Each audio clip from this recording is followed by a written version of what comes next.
Hello everyone, today we are going to talk about magnetic flux.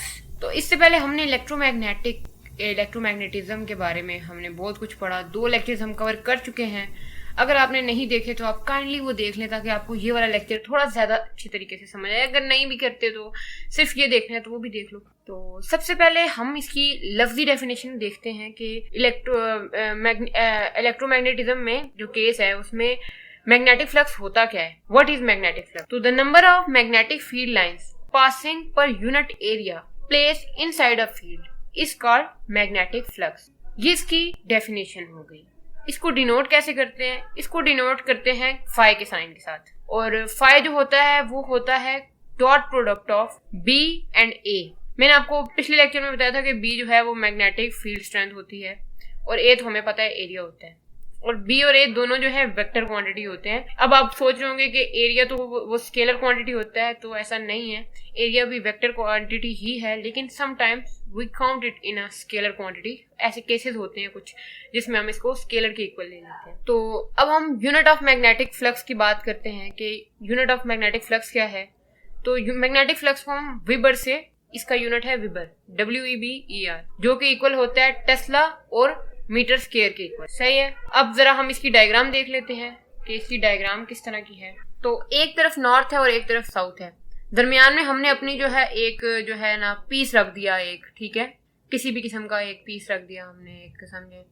तो अब वो जो हमारा जो हमने एक जगह टुकड़ा रखा है, अगर हमारी magnetic field north to south जाती है हमेशा मैग्नेटिक फील्ड, ये तो आपको पता होगा। जब नॉर्थ टू साउथ जा रही है, जब वो अगर फील्ड जो है वो चीरते हुए उस पीस को दूसरी तरफ जा रही है, लाइक दैट अगर जा रही है, तो मतलब वो क्या क्या है, मैग्नेटिक फ्लक्स है। इसी को मैग्नेटिक फ्लक्स करते हैं। इसकी मैंने आपको जो डेफिनेशन बताई है वो यही है। और एरिया कहाँ होगा? एरिया हमेशा जो है वो दरमियान से उस पीस को कट करता है।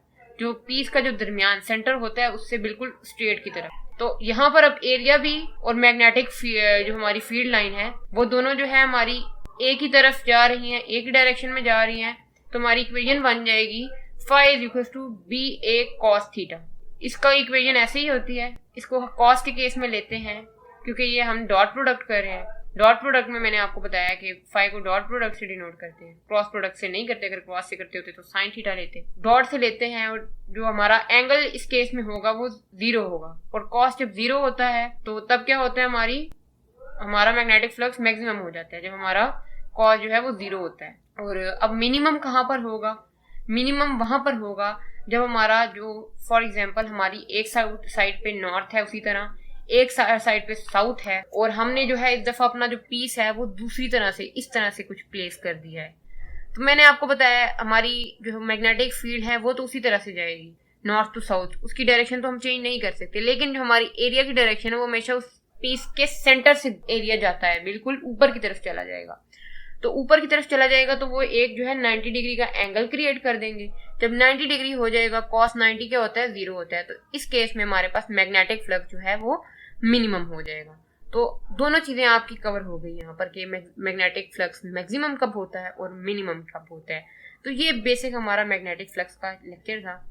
अब बस हम इसकी जो है डायमेंशन पढ़ लेते हैं यूनिट की, कि डायमेंशन कहाँ होती है, क्या होती है और क्या कैसे हम उसको वो करते हैं। तो यूनिट जो होती है विबर होती है, मैंने आपको बताया था। तो phi is equals to BA cos theta होता है, या हम phi is equals to BA भी लेते होते हैं। तो यहाँ पर B जो होता है, मैंने पिछले लेक्चर में बताया था कि मैग्नेटिक फील्ड स्ट्रेंथ जो होती है वो फोर्स डिवाइडेड बाय I और L के इक्वल होती है। I जहाँ पे करंट है और L लेंथ। और जो है फोर्स जो होती है वो MA के इक्वल होती है। M की जो डायमेंशन होती है वो बड़ा वाला M होता है, और A की डायमेंशन जो होती है वो L और T के ऊपर -2 होता है।